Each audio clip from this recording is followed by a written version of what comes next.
talk today. I wanted to talk today about omnichannel, and I wanted to talk today about what omnichannel means to Walmart. And Eric, I'll let you take this one first. Well, what it means to Walmart. So I had the honor, by the way, to go interview Cara Russo, who's the VP and head of marketing for Walmart Connect, and I got that so memorized because you did of that good. interview. Yeah. And it's a great interview. Everyone, if you haven't seen that, you should watch that too. Yeah, you should watch that. It's on Essential Digital Commerce's channel. But it was awesome because I got to hear her perspective of. I asked that exact question, and basically, it comes down to a seamless experience for the shopper.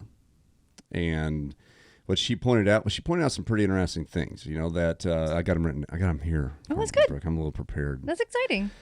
She mentioned that from Walmart's data, since the pandemic, almost 70% of Walmart shoppers said they have accelerated and diversified the channels in which they shop. And then she went on to say that industry data shows that 72% of purchases still happen in store across all retail. Right? So you follow me, Brooke? I'm following you. I'm with you. But then she says, however, Walmart has found that over 50% of Walmart shoppers go online first to research products before transacting in store. And so as we had that conversation, it became, about you have shoppers that are diversifying their shopping behaviors, how they're transacting, and that they're making most of the purchases in store. However, almost half of those shoppers that are buying in store are actually researching online before they make a purchase, which is a huge deal. It's a huge deal. And so it's like across all categories. Bananas to TVs? I guess so, yeah. So, I'm assuming so, but all shoppers. So, it's, what that's demonstrating to us is that, what omnichannel really means is that the shopper can kind of really go online. They can get pickup. They can have drones delivering products to their house. They can go in store. They can buy straight from Walmart.com. Doesn't really matter. And so what Walmart's trying to do is trying to meet them at that crossroads of where the shopper's wanting to buy their products however they want. And so when we think of omnichannel at Walmart, we have to think more than just brick and mortar. We have to think more than just .com. They're not two siloed places. They're all converging and coming together. Just like an experience for the shopper, it's all coming together. It doesn't really matter. And Doug McMillon has said many times, many years ago, that time is just as valuable, if not more of a valuable than currency, than money itself. He would know shoppers. That. He would As someone that's probably pulled in a million different directions. Probably so. I would say so. And so, when he mentioned that, I really latched on to that personally. I thought that was a pretty big quote, right? And since we've been involved in Walmart with the Walmart Connected Content Partner Program since 2015, we really have seen that Walmart is taking Walmart to an omnichannel experience, and they're really leading the charge for that, and we give them kudos for that effort. So that's what Walmart, I believe, what omnichannel is to Walmart. That's exciting. And Paul, you used to work at Walmart, right? What did you do when you worked at Walmart? That's true. I was a merchant, actually a .com merchant specifically, back when those existed, over floor care. So vacuum salesman, everybody's favorite. Floor sales? Floor care is the name of the category, but it's basically vacuums. Oh wow, that's exciting. Yeah. Well, so I just want to talk to you about a lot about, just kind of, when we're doing this omnichannel initiative, what Walmart's doing it, digital, it means a lot. And so content always comes into play when we're having that conversation. So Paul, as a former merchant, do you think good content helps increase conversions? I don't think that. I know that. I don't think that's a big secret in the e-commerce industry, right? Like everyone knows if you want people to buy this product, you need to alleviate doubt. You need to have them understand what they're purchasing, and you need to look better than your competitors. So I think when it first started out, it was very much just more descriptive, like make sure people understand what they're going to get and it's what they expect.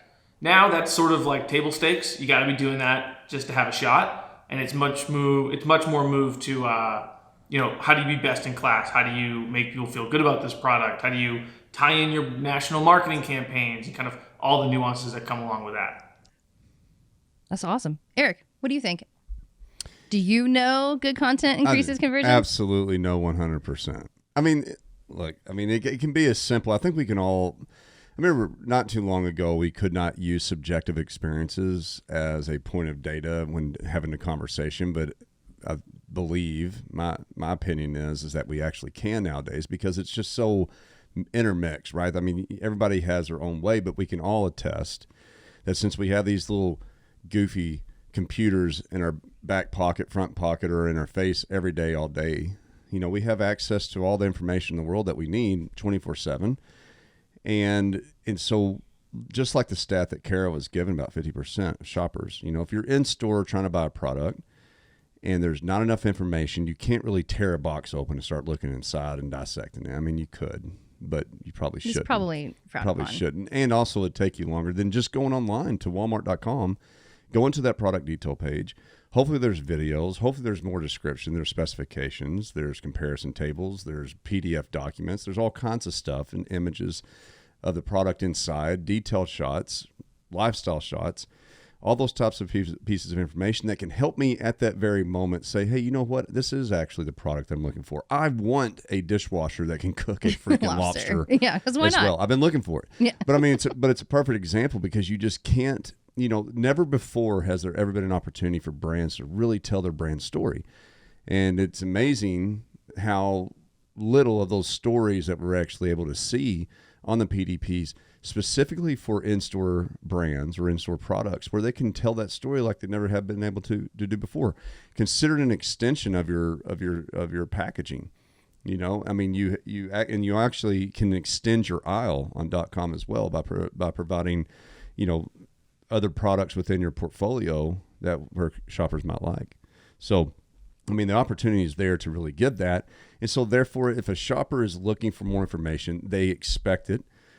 If at any point I want to learn more about anything on the planet, the first thing I do is go to my phone. And anything on the planet? Anything on the planet Earth. Dr. Google. Yeah, I can go and I can find out anything that I want to find out. And so therefore we have to make sure we're meeting them in that space. And if you do provide that information, then you do increase the conversion, the likelihood of somebody buying that product. Period. Okay, period. One of the things I wanted to talk about is just kind of like, why is it so difficult to explain the importance of omnichannel, and why is it so difficult to explain that the digital shelf is really important, is just as important as the in-store shelf? Why is that so difficult to explain to suppliers? So I'll take a shot out at Paul first. But I have a take on this as well, so I'm curious to hear what you say. I don't know that it's so difficult to explain. I think all the brands and all the suppliers really understand that this is happening, right? I mean, 5 years ago, before the pickup lanes came and all that other stuff started happening, it was a little bit hard to tangibly see.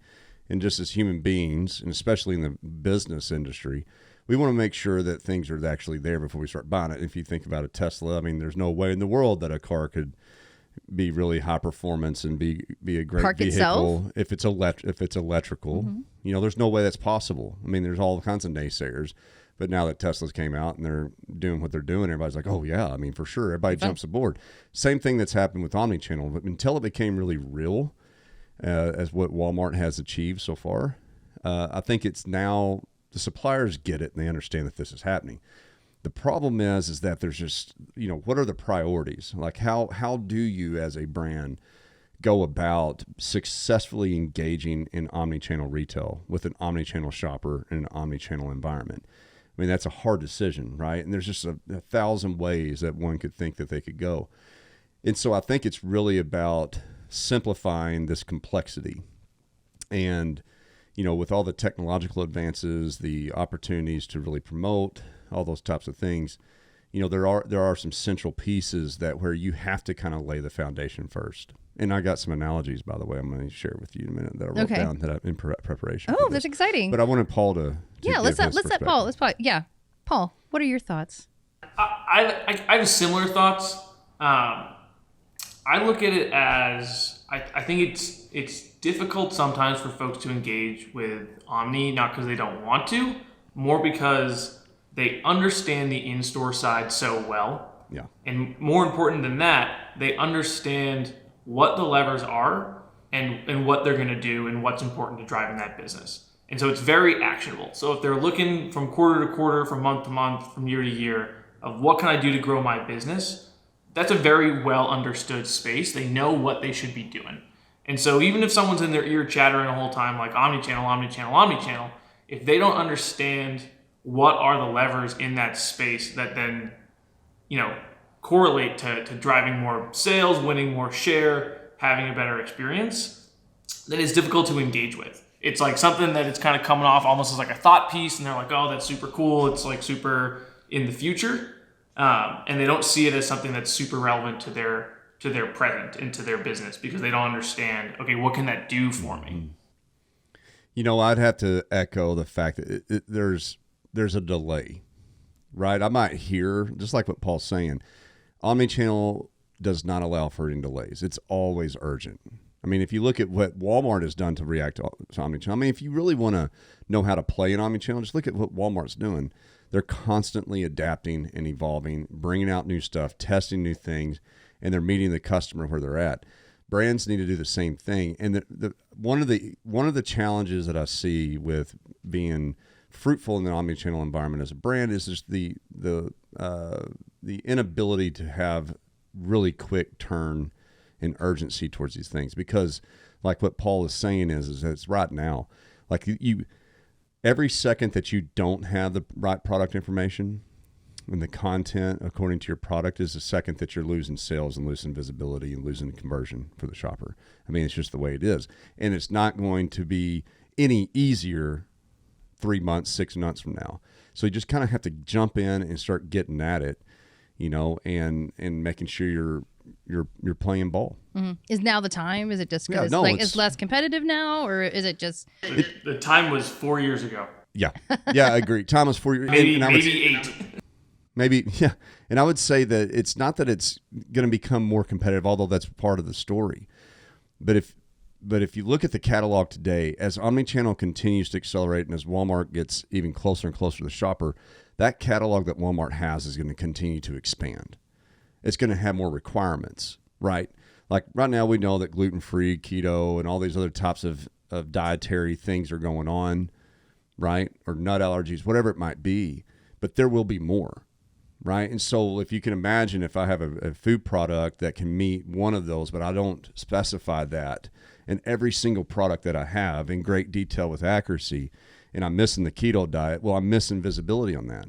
Mm-hmm. And if I'm not doing the same thing for paleo, I'm missing that, or gluten-free, whatever those things are. But then as the next one comes around, and as they often do, because we live in a very social infused environment where things constantly change and behaviors change as well as technology, then that's even more for me to catch up. And so it's really about the task becoming even more daunting the longer that you wait. It's going to become more cumbersome and complex. Just like Paul was saying, a lot of folks are really good at store, right? And they're really good at digital on other channels. But Walmart's going to require all of those together. And it's going to be greater than pureplay.coms. Because pureplay.coms don't have the influence with a store. You have to. There will be a time when you have robots picking products off the shelf and putting them in baskets for pickup and deliveries. Mm-hmm. That robot has to know exactly where to go and exactly, and there will be a time when shoppers are going, I want 10 snacks, 5 meals that are all gluten-free. And I'm going to let Walmart pick them for me. There will be a robot that goes, I understand what you're asking, and it goes and finds in the aisles, and it'll grab those things robotically with algorithms, and it'll put them in the basket, and it'll be drone to your house. Yeah. You won't have to move a muscle. That's another layer of complexity that if you're not a supplier and you don't have all the stuff that you could have in 2022, and at 2025, those things you're going to be missing opportunities in sales. Well, that is terrifying. Luckily... Or it's a great opportunity, right, Paul? Exactly. Luckily. Or it's a great opportunity. I want to circle back, Eric, to a thing you said about, like, there's pure.com.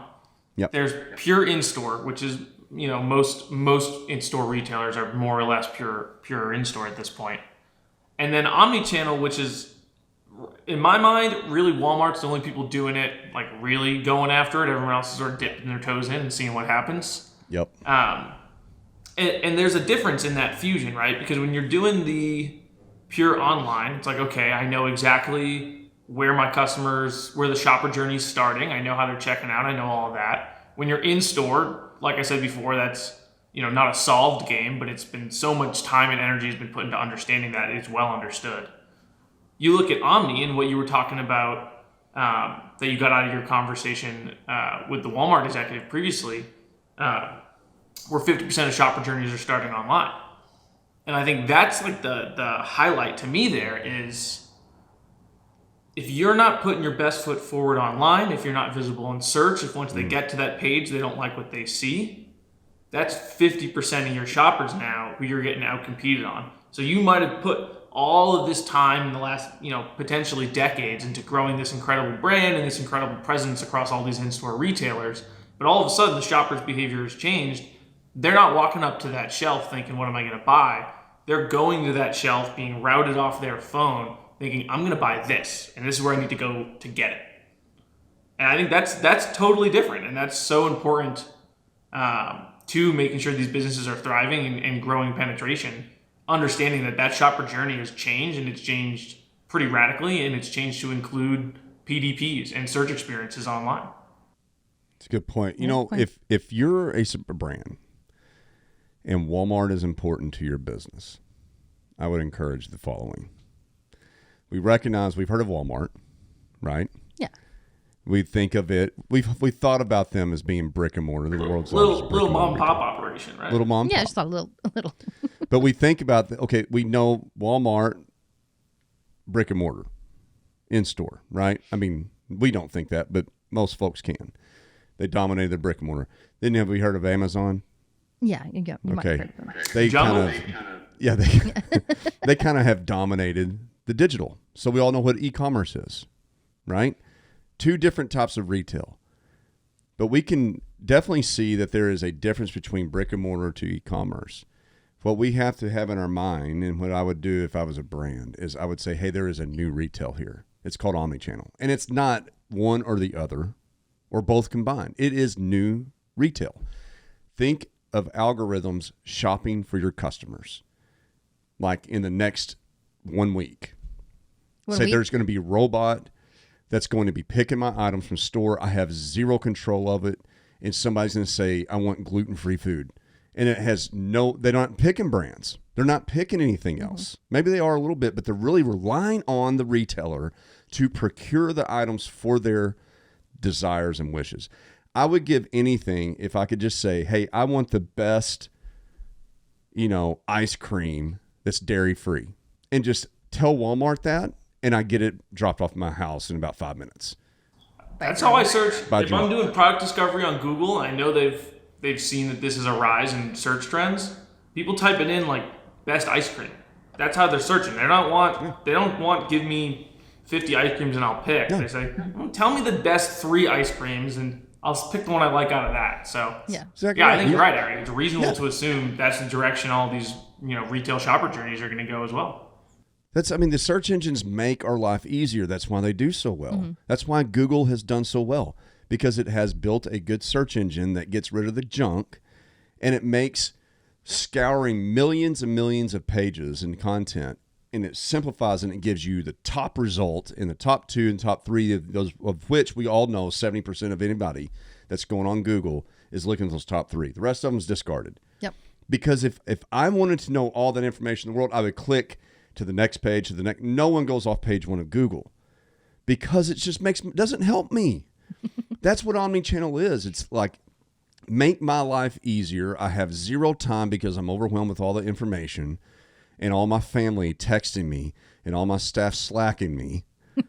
I don't have time to think and research. I want the robot to do it for me, and I trust the robot because it's looking at all these things. But if you don't have your product information in there, basically you're just canceling out the decision maker, which is the robot. Yeah, we don't want to do that. So it can be a little overwhelming at times. Maybe it can be kind of terrifying. And so for the people that are kind of overwhelmed or maybe having some issues with this, how do we make it easier? How do we make it easier for brands to get their catalog omni ready by helping with digital content? Paul, how do we help? Yeah, so this kind of brings us to it's probably our newest service offering. Would you say that's still the case, Eric? I don't think we have anything newer. Yeah, I think so. Totally. Yeah, so our newest thing right now we're super excited about. It's called Content Excellence Program. Basically, the goal we kind of started out with was how do we make, people throw the word turnkey solution around, but we were like, no, seriously, like how do we make something where you sign up for this, we understand the problem, we understand where we got to go, we just go do it, we get it fixed, there's as little pain as possible in everybody, and then we stay on top of it and make sure your assortment is going, is cooking, and all your content is great, it's staying where you want it to be. The way we do that is really a combination of tech plus just human horsepower. But we've had some really good success getting some really big catalogs from some premier brands. We go in, we'll work and make sure that all of their content is both complete and matches kind of what they have going on for their national programs.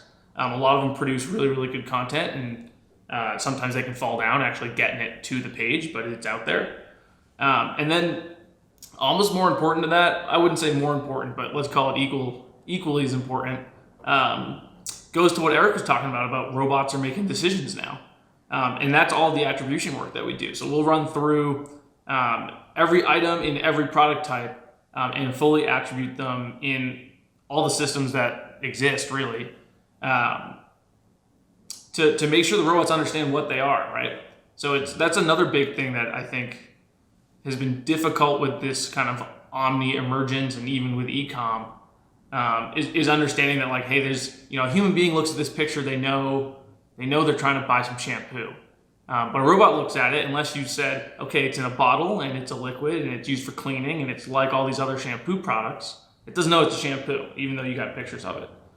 So we've been solving that problem as well, and we've seen some really strong results so far. Been a lot of good feedback, which we're happy about. That's exciting. Do you have anything to add, Eric?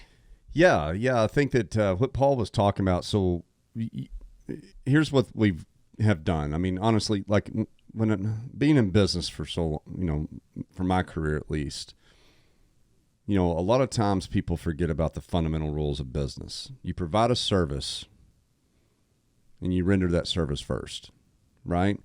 And so business is just all about finding out what a market need is. All what we did was recognize how absolutely complex and daunting, frustrating, stressful, and time-consuming getting your catalog excellent to an omni-channel retailer's catalog requirements. That's basically it. So when a brand engages with us in the service, we're basically there as experts and have already gone through about 1,000 or hundreds of thousands of failures.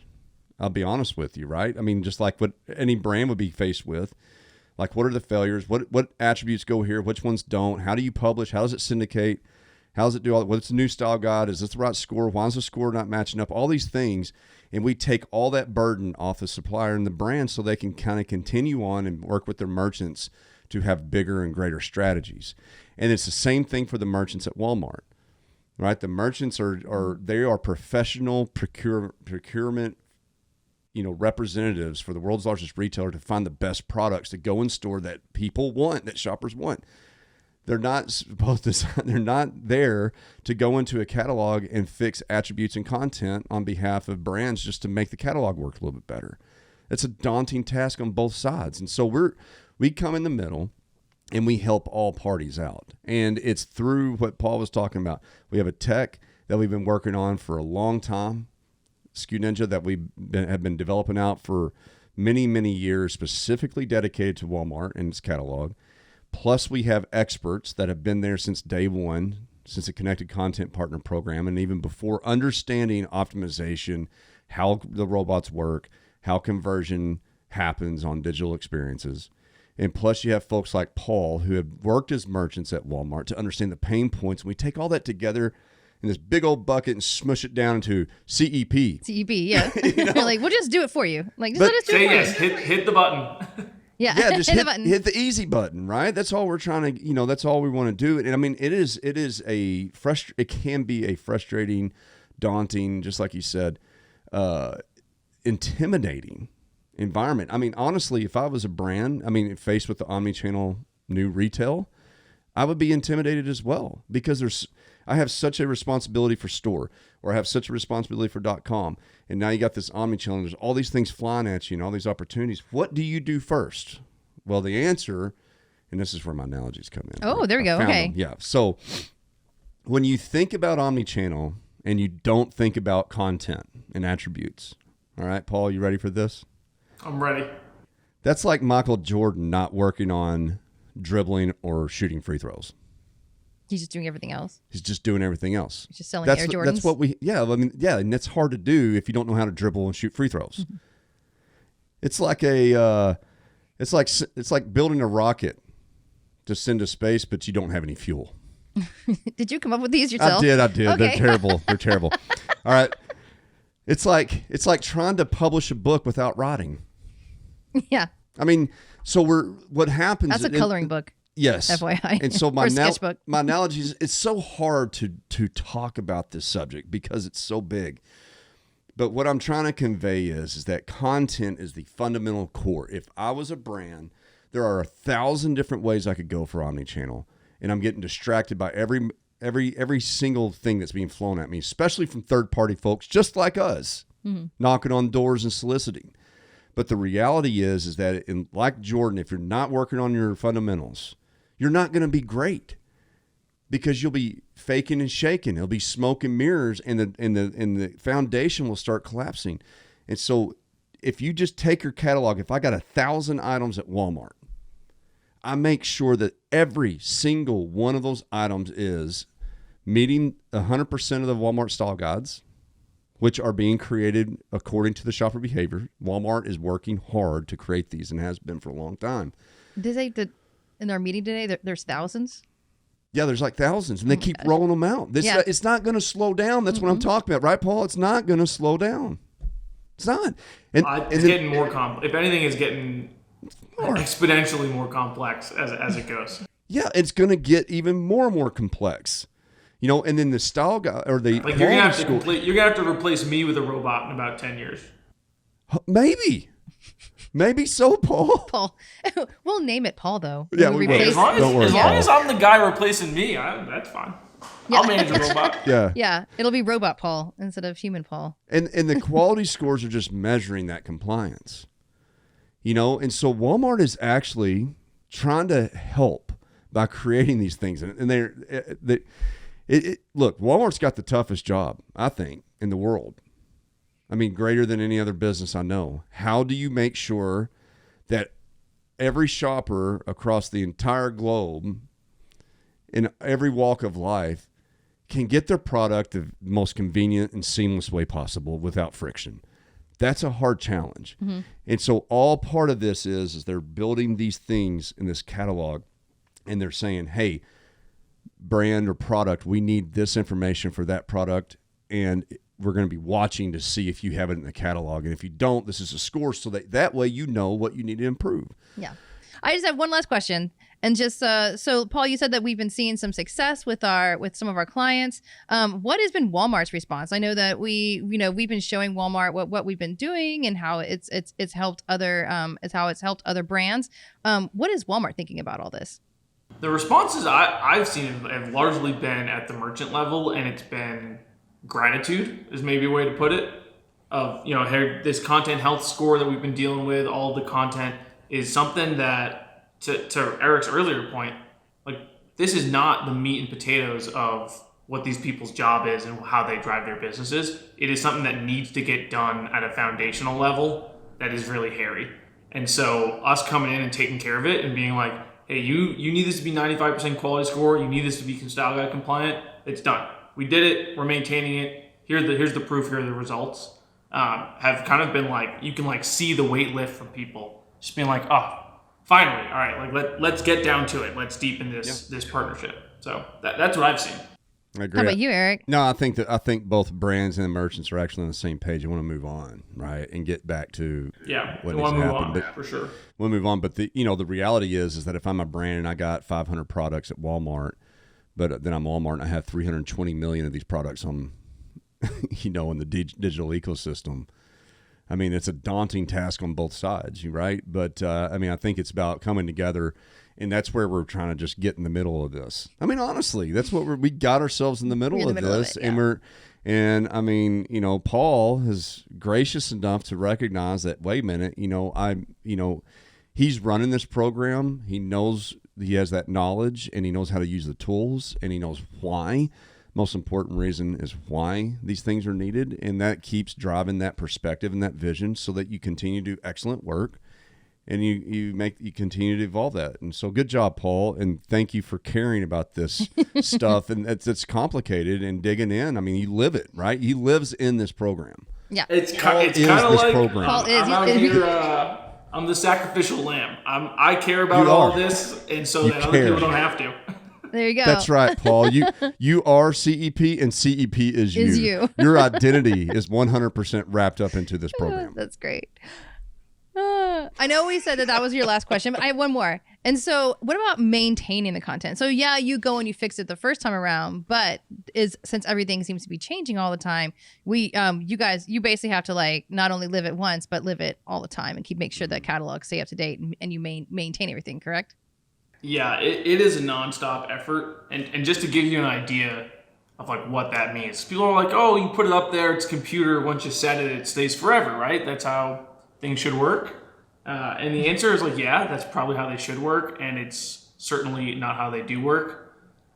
So we had a set of 100 items that we were taking a look at, and we kind of were using this to study this. They were like, well, how often do you have to go back in and change something? Just, this random set of 100 items. And we ended up over the course of a month having to go in after we had fixed all the content and retouch up about 30 different things for those items. So that's crazy. I don't think that's high. We don't see that all the time, but it just gives you the idea of like, there's a lot of stuff moving around. It's not as simple as, you hit the submit button and it stays there. Like, no, 30% of these items are going to have to get touched in the next couple months to make sure they're maintaining the presence that you want. So you're just going to live CEP forever. Yeah. Don't come up with any more ideas, Eric. No, I'm not. That's who Paul. We've already discussed. This is who Paul is now. Paul is, yeah. Eternity. It's not going to change. Yeah, I'm never going to die. This is it. This is No, all I do. good. Never going to die. He's never going to change. Never going to get old. No. Just be doing this forever. Well, thank you. Thank you, Paul, for your sacrifice. I got another analogy, Brooke. Oh, okay. Yeah, this is great. Last one. We're like your attorney. Oh, yeah? You know how like if you have married couple and they're trying to split up and they can't get along and they can't get things figured out, they hire an attorney. Attorneys to mediate for them. To mediate for them. We are mediators. We're going to mediate Walmart content. It's not that people can't, but I mean, like, it's not that folks aren't getting along. It's the fact that we've studied the law. We know the law. We know how to position this. We know what the rules are, and we go in and make it happen.